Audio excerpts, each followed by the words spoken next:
Belum resmi cerai, Inara Rusli izin nikah lagi ke anak gadisnya. Sidang cerai Virgon dan Inara Rusli masih belum selesai.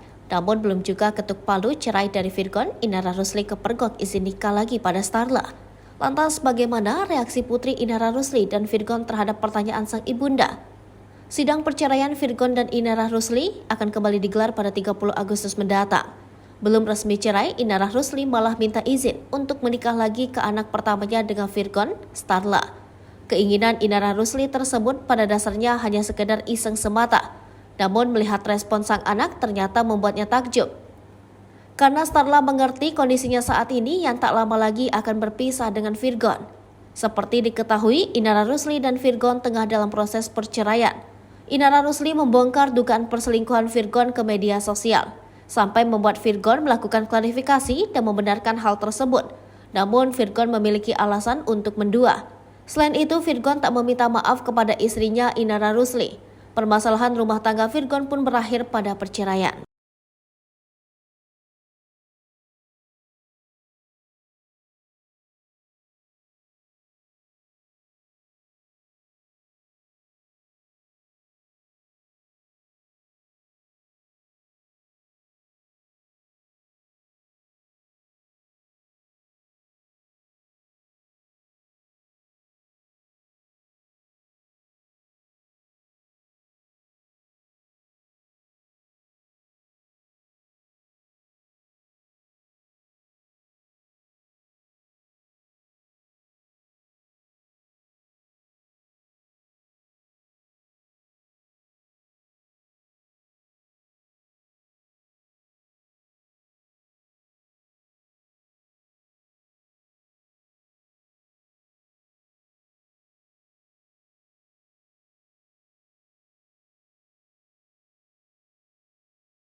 Hai pemirsa Sri Popo TV, jangan lupa komen, like, dan subscribe